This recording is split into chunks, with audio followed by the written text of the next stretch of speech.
right, we'll go ahead and get started. Any announcements to start off with? I don't think we have any announcements for today. Okay. All right, and then next on the agenda was just the minutes from April 26th meeting. I move approval of the minutes from April 26, 2019. Thank you, Second. Robin. Thank you. All those in favor, say aye. Aye. Aye. Aye. All right, motion carries. Okay, 2020 budget. 2020 budget. So we're just going to go over a little bit of some of the requests that we have for next year. Then we'll get into kind of some of the needs, some of the emerging issues we see, and then we'll go over the numbers and specifics, and whatever questions you guys have, feel free to jump in whenever you would like to do that. We did have our meeting with city administration on Wednesday, so we have met with the admin team and gone over all of our needs and requests. Obviously, we don't hear back from that for quite some time, but we have presented that formally. So we'll just kind of give you updates from the numbers that we came up with and let us know if you have questions. So just to start with, some staffing requests that we have for 2020. You know, one of our divisions that's really kind of exploded has been our harm reduction services and the needs there. So we found in our structure at the Gladys Ray shelter that on the PMs and night shifts specifically, and some of those weekend shifts that we need when the program coordinators aren't necessarily available, that we would like a team lead position that is, we actually proposed it being a grade above the advocate level, so that there's a resource person and there's someone who's designated to contact, you know, a supervisor and to kind of take that lead role when things happen on those shift timeframes. So we've proposed that, and it really wouldn't be a totally new position, where we would take two of the advocate positions and then we would reclass those two. So it really would just be the difference between that grade 6 and grade 7 positions, and it would be for two people. So that's one of the things that we propose for that. The other thing that we have presented would be a shift differential for that advocate level.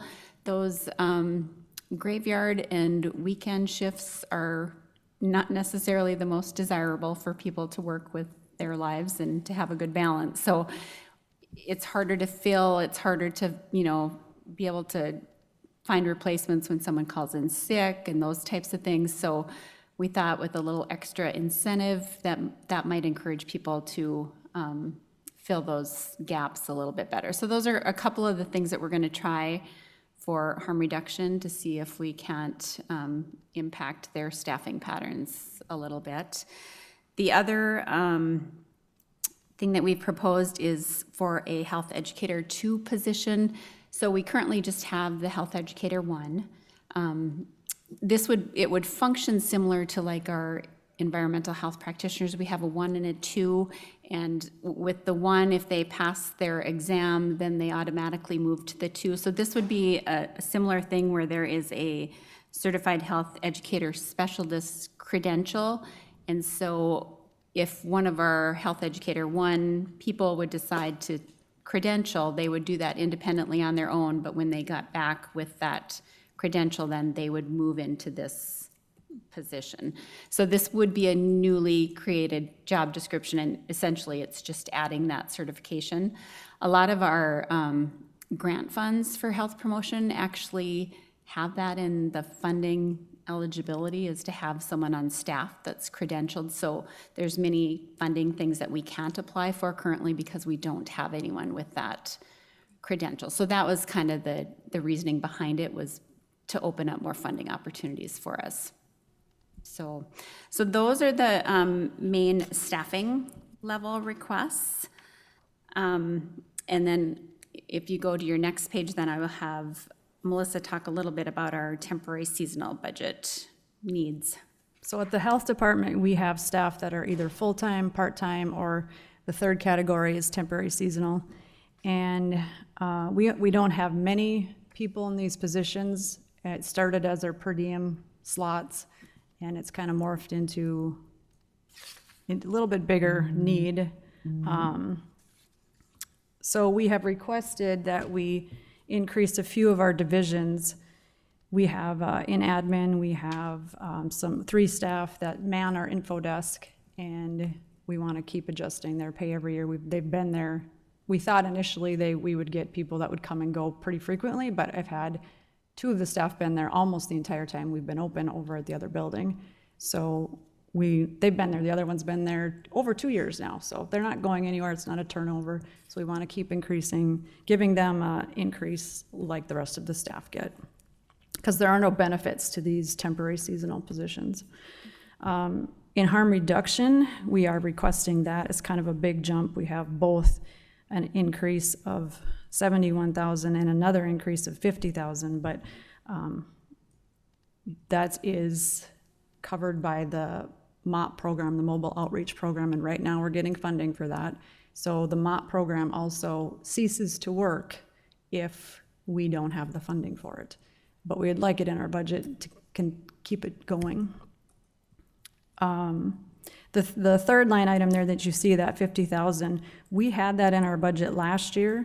We asked to be moved to, it was in contractual last year, we asked it to be moved to temporary seasonal, and all the temporary seasonal requests just got nixed, so it didn't get moved.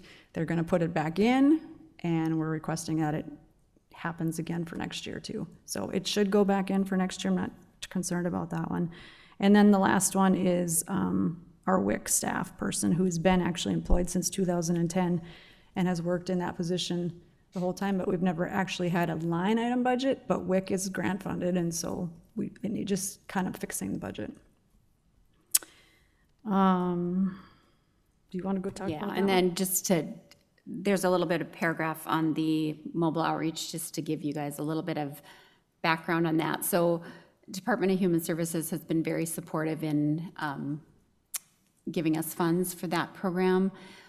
And it really has helped to save money, citywide and community-wide. So instead of sending like a higher level of response, so the police, the fire, ambulance, those types of things, our mobile outreach team is able to, they have a route that they kind of monitor, or they can get referrals from Sanford, Essentia, anywhere to go out if there's an individual that would need assistance. And so the benefit to that is typically the mobile outreach team knows the individuals. It's a lot of chronic issues type of things. So not only is it a lower level of response needed, but they usually have better outcomes in getting someone to come along and to kind of, get them where they need to go. So it's worked really well to save a lot of resources. It's cut down a ton on ambulance calls and unnecessary transports. We're hoping going forward next year too, that since it does benefit both health systems, that we may get some financial support from them as well to continue with the program. But I know for sure from the downtown community, they very much appreciate that mobile outreach program, because it's really helped to de-escalate situations quickly and to just make every from the person being transported to the community, it's just been wonderful for a benefit. So just so you know that's something that and that's again what that temporary seasonal staff, that's where we put for funds for that. So yeah. I have a comment and a question. So you talked about the mobile outreach program and the quantitative costs, but also there's some savings, I assume, from the police department, and as you mentioned, ambulatory, so they're not being pulled elsewhere. So right, that's very reassuring for me. I do have a question though. When you say temporary seasonal, which seasons do you ramp up? Yeah, it's not, that's the city category title. It's the title of it. Okay. But they are there year round. So that category used to be for, like, if we would have a nurse, say, that was on staff that was wanted to just go to roster status, or that would come in and work flu clinics or something like that, they would go to this where it wouldn't be a benefited position, it would just be straight pay. And we had some seasonal help too, where we would pull in some seasonal help for environmental. And so that's kind of where the term seasonal came in, but it really just means those, positions that aren't given benefits, and, we just kind of clump them into that. Makes sense, thank you. The next. Another question. Oh, yeah. Just functionally, how does that operate in as much as we're not including the police, the fire, and et cetera? How do people get a hold of them? They're not out cruising the streets looking for people. Well, how do actually, people- they are a little bit.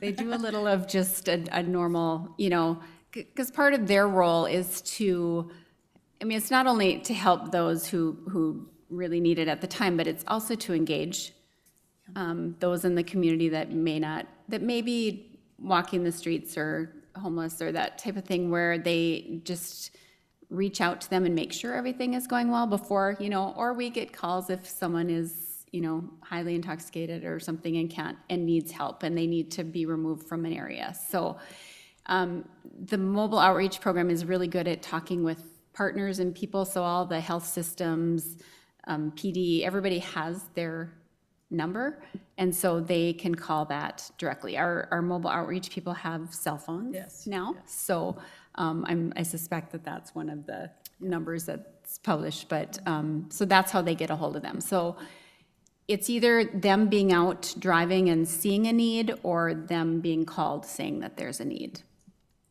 Thank you. Quick question. So this is some of the temporary dollars, but are there more permanent dollars for that program, or is it's all in temporary? It's temporary because it's the grant funding. Department of Human Services has been very supportive of the program. I think there's really good outcomes and cost savings that are very apparent. We don't anticipate a change in funding, but it's just one of those things where you're just not certain where it's going to go. So that's kind of where we leave it as, is like, if we had to cut in harm reduction services because we have other programs that we would absolutely have to provide service for, that would be one that we would cut back on if funding shifted. Okay, thank you. So just some capital requests that we have for next year. Again, a lot of this you'll see is in harm reduction, but they right now do total paper documentation, charting, that type of thing. It's very difficult to get quality data, to track things, So they are looking at a software program called Spiro, which the other local shelters in the area also use. It connects directly with the HIM system, which is the Homeless Management Information System.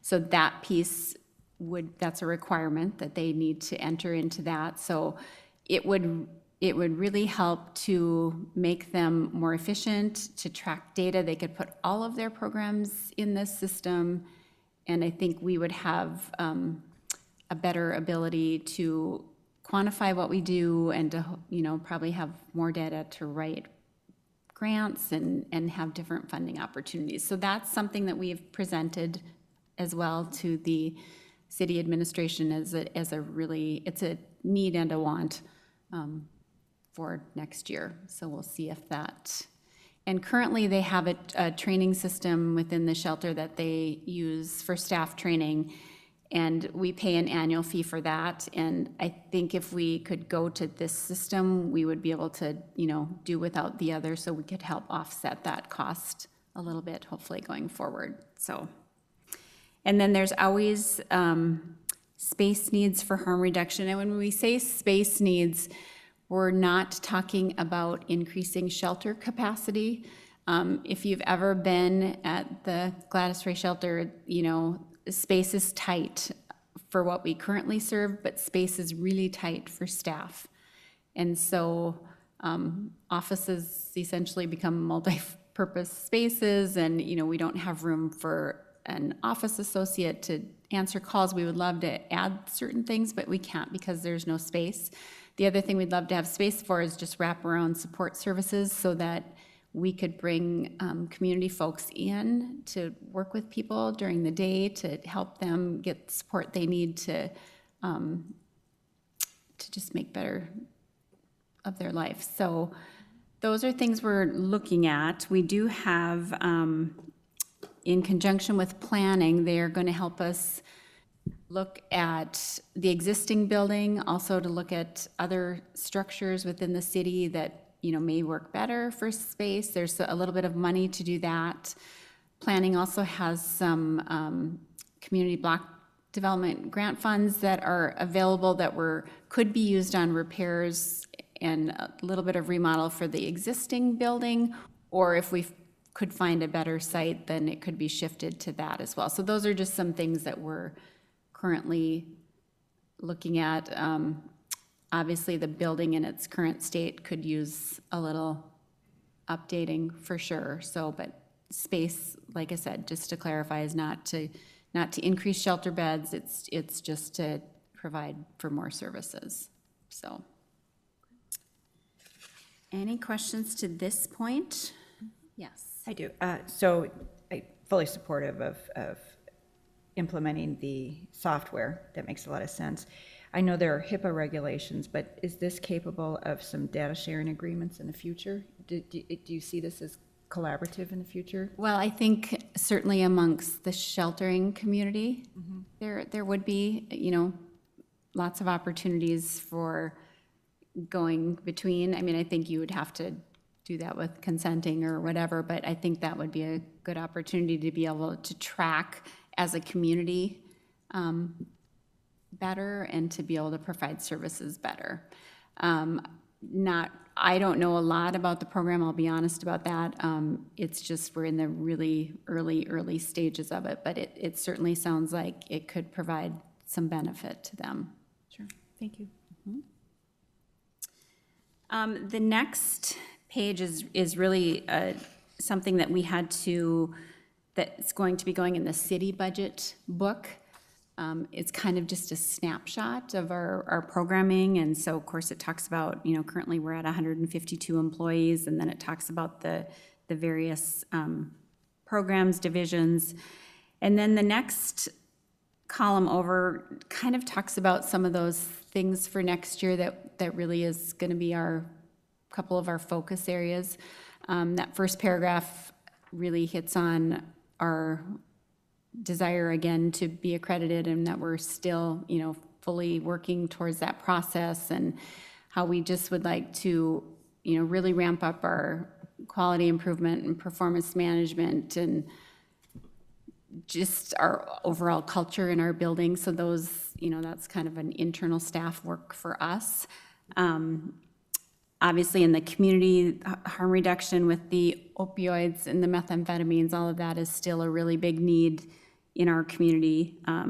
We've done really well with our syringe services program and the mobile outreach in addressing some of those issues, but I think we have a long ways to go.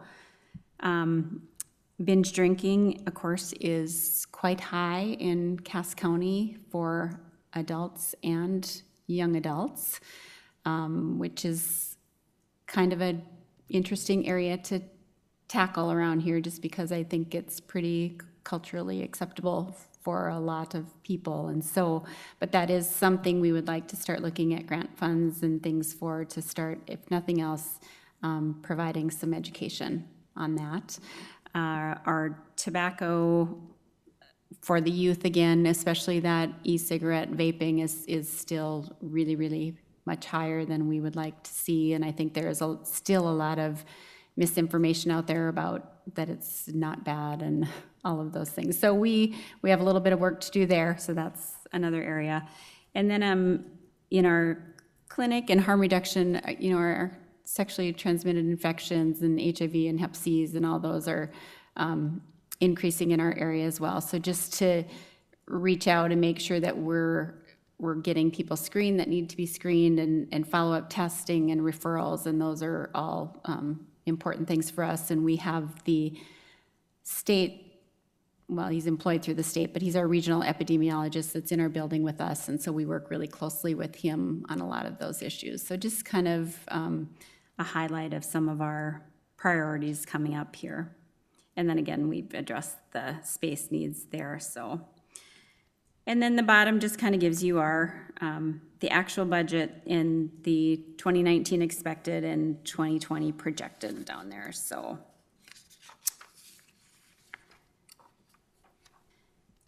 And then the budget narrative sheet, of course, that just says the whole increase and decrease in which divisions. So that kind of just gives you a little bit of a breakdown to know which divisions increased and which decreased. When we get to the numbers, we can certainly go over some specifics just to kind of give you an idea of why in certain divisions but this is kind of just a little bit of a summary. And then I can have Melissa just talk about the overview of the numbers. Yeah, before we get into the details, so just quick highlight, the salary and the benefits, they've already know there's gonna be an increase in health insurance and dental insurances, so that's already been added to our budget line items. Also, the salaries have been, we already know the numbers for the step increases that employees will get next year. Grants are going up, grants are going down. So in the end, our operating budget went down by 91,000. Our overall expense went down by, or only increased by 6,600, which is probably the lowest it's ever increased in our budget. And our operating is only 13% of our overall budget. So it's a pretty low number. I don't know what the national average is, but I think even across the city, that's a pretty low operating budget for the size of our staff and the number of professional staff we have in our building. So, and our revenue is again, it's decreasing by 80,000, but again, that's mostly due to grants changing. So, Question, okay, so with the grants, and I work with grants often, so these are grants that are secured. Are there possibilities for additional grants to be applied for and secured during this budget cycle? Yeah, I mean, there always is this things typical? come up. It's just we kind of try to look at, some we know if they come in June, July, that type of thing, but some it's kind of basing it on last year's amount. And yes, during, especially probably harm reduction, there's grant opportunities that kind of come and go. And so we very well can add, and then we just make budget adjustments as they come. right, we're applying right now for 2 grants that we got very minimal fund, in fact, no funding the last year on one of them, and we can apply for 50,000 each on the next 2. Well, if we get both of them, that's gonna eat that up. These numbers will change drastically, but we're just applying for them now, and there will be no additional cost to the budget because it's salary. It would take care of, it would help offset our salaries. So it would be purely revenue, which would be excellent. And the reason I asked that is on the page prior, that's going to go into the city of Fargo's, the 2019 expected and the 2020 projected. The projected is obviously lower in most areas of revenue. Yeah, yep, it is. Are you concerned with that? Of course, I mean, of course you'd be concerned with that, but you feel. For a second. I don't know if this is not our, these are line items. They're not the entire budget. Okay. They were just highlighting these specific areas on that form before. Okay, So those numbers do not add up to our total budget. okay, thank you. Yep, Those are operational measures that the city they wants had to. put in last year, and so we just, like I said, that's the page that goes in the city budget brief, and then just kind of gives a snapshot of so it's more the narrative on that page, but yeah, the full numbers we can look at going forward. So I'm not sure how you guys would prefer if we go through it by division and talk about increases or decreases, or if we want to go through just expenses line by line, or what you would like to do. Departments would be. Divisions, okay. So that would be back on kind of that budget narrative sheet. So in admin, there was a decrease. So we did have, an increase in a couple line items of dues and memberships. We had some SATRO dues and our accreditation dues that were increased. We did have a decrease, again, with our health officer. When Dr. Barrett left, we kind of redid that contract with Dr. Lako, so she is working less hours than he was, so that health officer line item kind of decreased across all of the divisions, because we kind of divide that up into the divisions that she works closely with, so. Has that been going well? Or do you feel like in the future you would like somebody with additional hours? You know what, I think for right now, it's actually going Okay. pretty well. I think because of Dr. Barrett's longevity and because of some of his interests that pulled him into different places, but I think for right now, we're pulling her in where we need her to be. I don't see it changing in the next year, so I think, we can take another year to kind of evaluate the situation, but, she's probably in the office roughly 10 to 12 hours a week, but she's available by phone anytime. And so I think for the most part, if we have meetings, if we have standing orders, if we have need for consult, we have her schedule posted for staff so they know when she's in, and if they need her outside of those times, they just reach out and call her. So I think the arrangement is working well for what we need right now. So I think we're good to just give it another year and kind of see where we're at. Okay.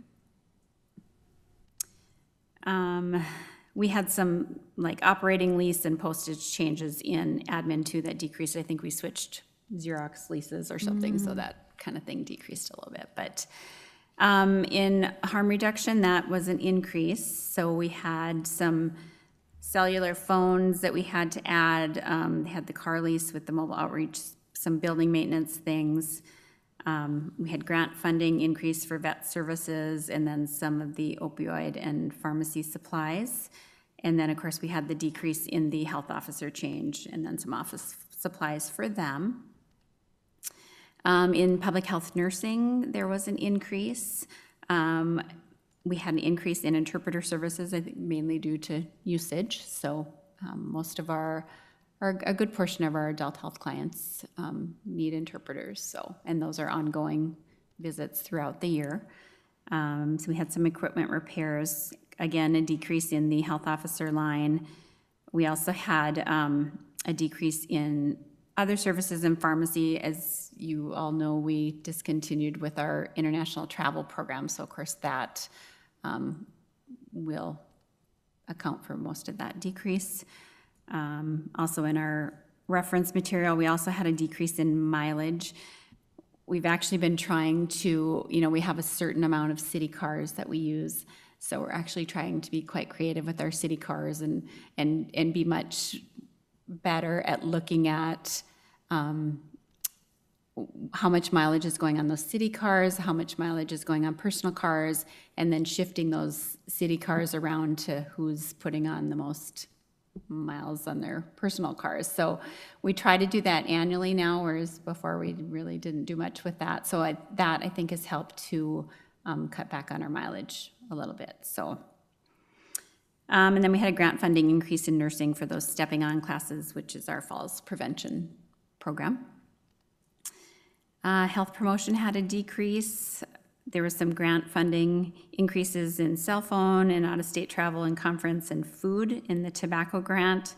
And then there was a decrease in marketing costs just due to changes in the tobacco and the MCH grants. The clinic had a decrease. There was an increase in reference lab. Reference lab is when we need to send things out to different labs. Had some equipment repair and some rent for equipment. Again, the decrease in doctors. We had a decrease in Ryan White funding. Was that last year? Mm-hmm. They split between us, and then Sendka also was doing a portion of the Ryan White. They were handling more of like the housing piece and things like that. So that went down as well. But then, of course, we received less funding, but our expenses are dropping at the same time then. And then a decrease in pharmacy due to, I think we have some staff who are really good at shopping and watching for prices and deals, so that seems to help with that. Employee health had a bit of an increase. Again, a lot of theirs is reference labs. They do a lot of the firefighter and police physicals and end up sending out some things for labs, so. And then they increased seminar out of state. Environmental health had an increase in computer service. They have a program, digital health, that kind of tracks the activities that they do, and if you do any changes to templates or various things, then there's a fee associated with that. So we've found that there's a couple of those things that we need to upgrade coming up here, so that's a little bit of increase in that. And then, of course, they had some health officer time too, and that did decrease for them. Emergency preparedness, there was a slight increase in the grant funding for the statewide response, and then a little bit of a decrease for the health officer. And WIC had a little bit of an increase with the, they had some grant funding requirements for out-of-state travel and for those national seminars that we increased, but that would be covered by the grant. And then a little bit in the equipment repair, so. And just as a reminder, every one of these divisional increases and decreases include the salaries and the benefits. So the numbers you're seeing here are not just the operating. It's most of it is salary and benefits. So. And then the next sheet, of course, is the full expense sheet, and this is obviously department-wide. So if you want to be really overwhelmed by numbers, then you can look at that one. Which basically, you know, we just kind of went through all of the division stuff is kind of built in all this. So that's the increase in decreases across those line items. And then there's just a graph if you're a visual person, and you can just see what the expenditures look like for 2018 actual, and then 19 budget, and then the 20 projected.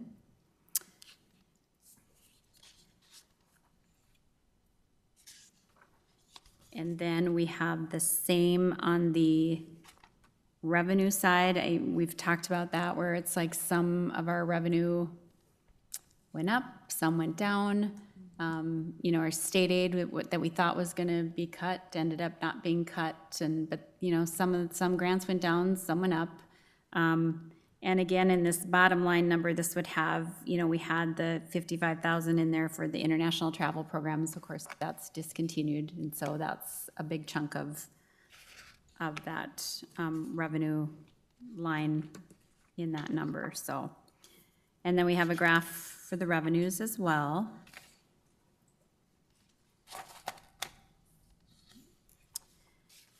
And then the last page basically just shows the breakdown of the City of Fargo contribution, Cass County, state aid, and then the grants, self-pay, and fee-for-service is all in that last category, and just kind of shows the percentage. And we usually have the county budget meetings about mid-July, mid to end of July, so we haven't had that. So we would do the Cass County budget at that time, as well as the Cass County jail nursing budget.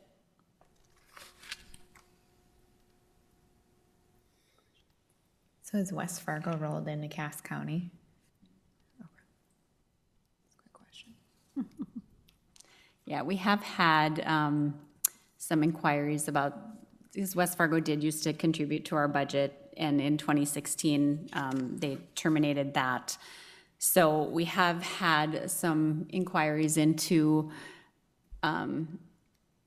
what services we provide to West Fargo. So I have provided, the county requested that, I have provided them with a report that shows all of our divisions and the services that we are providing. Probably across divisions, it's anywhere from 13% to 30% of our caseloads are in that West Fargo zip. And some of that is skewed because we also have the West Fargo tax base, but that's the 58103 zip code, which is around that mall area and what, that you can't pull that data out.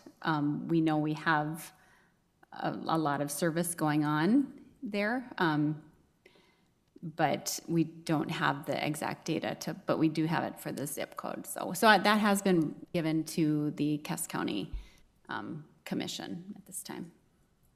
Just for clarity, a couple years ago, after we did a little research, the state law mandates the counties provide public health services.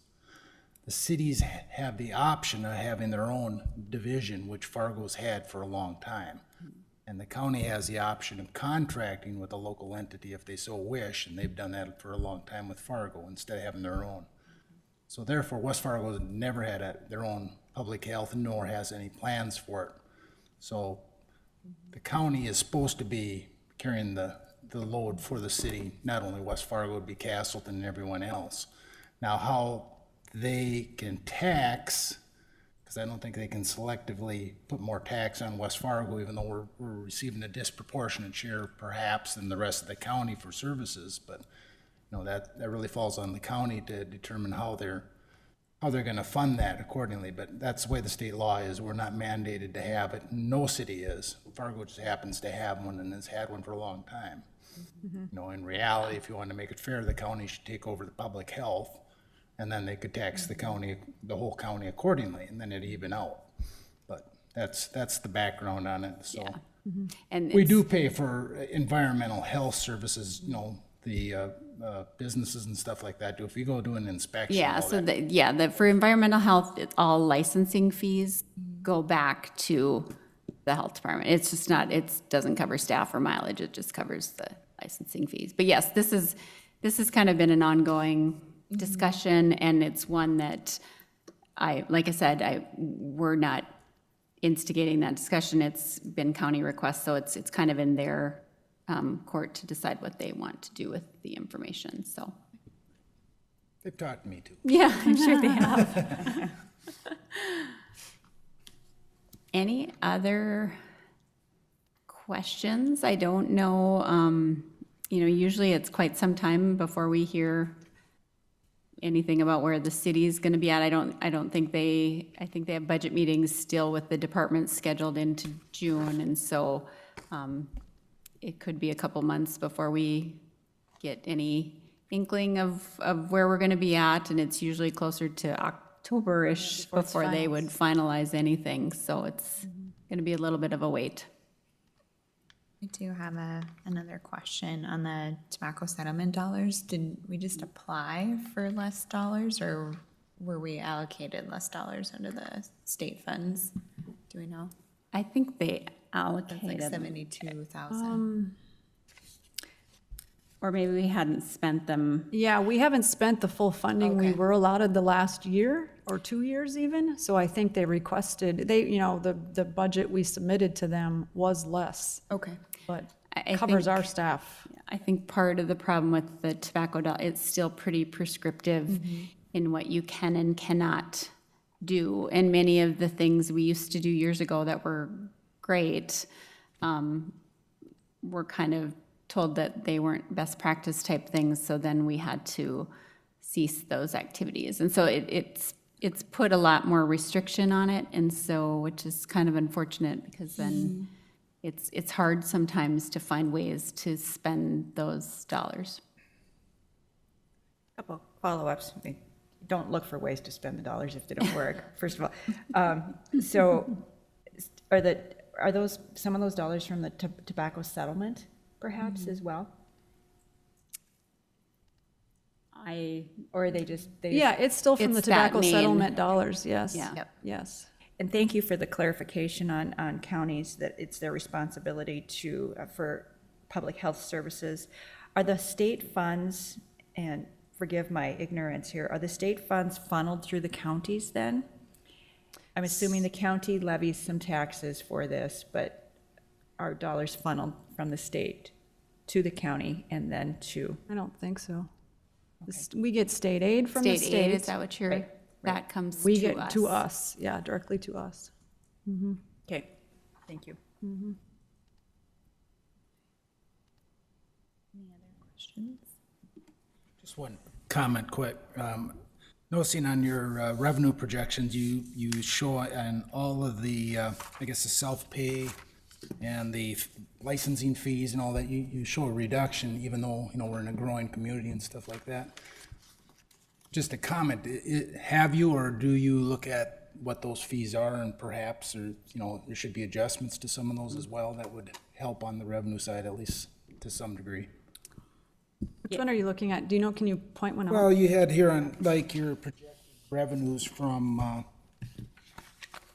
2019, for instance, you get revenues from environmental health licenses, a decline from 2018 to Well, the 2019, and then you're looking to go up a little bit, but then you got insurance revenues going down, you got self-pay revenue going down.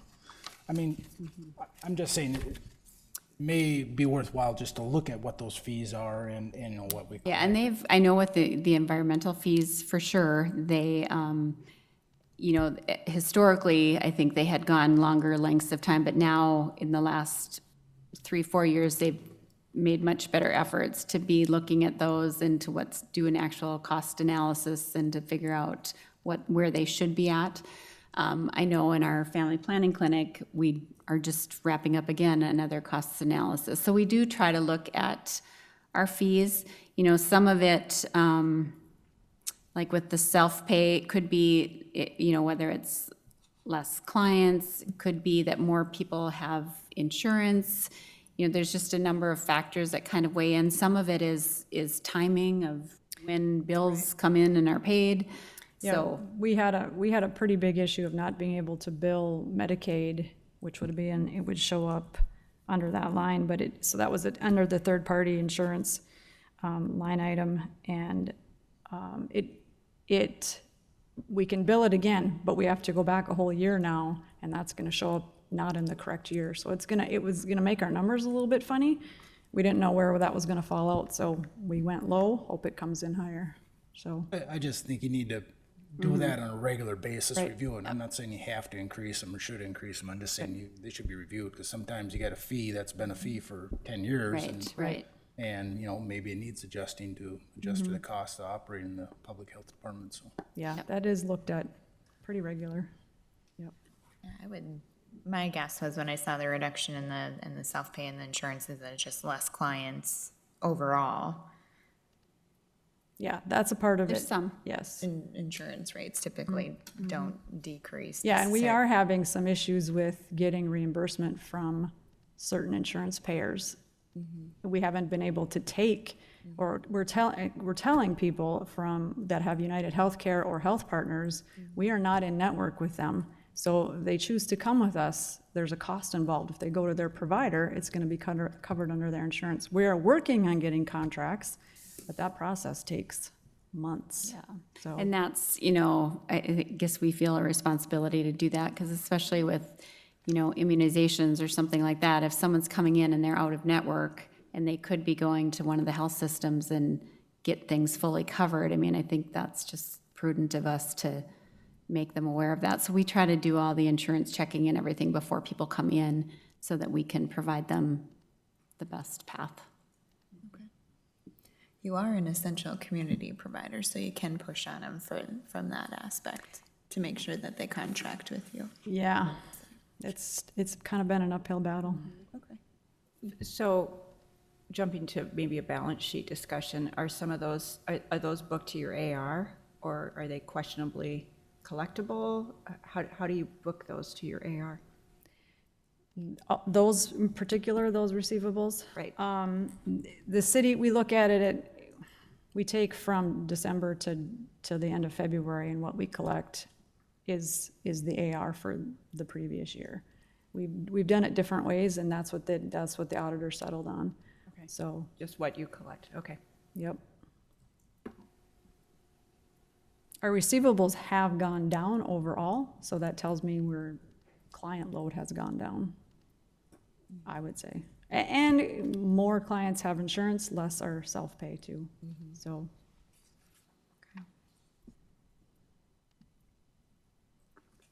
Questions? Any other topics? That was our main topic of the day. So, since I'm new, can you explain the process? So we heard the budget. At what point does this go to the city? And then do you need our approval? What kind of action follows? So we met with the city on Wednesday already to present this. And I think historically, Chelsea, correct me if I'm wrong, but haven't you guys just made a motion to support the existing Yeah. presented budget? That's what I recall. Yeah. Typically, we have met with you guys before we met with the city, but this year the timing got flip-flopped on us, so. But if there was any suggestions from you to change something, we can ask for those changes. Nothing in here, I don't think, is going to precipitate that, but we have time to do that. They are still meeting with other divisions. We still could request changes. If something majorly changed, we would put that request in, because nothing will get improved until starting in August, I think. They'll start the process, so, And at the end of the day, the Fargo City Commission has the final say on the budget. Yes. So yes. we just make a recommendation.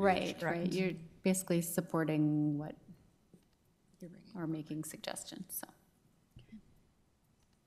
So can I get a motion to support the 2020 budget as presented? So moved. Thank you. A second? Second.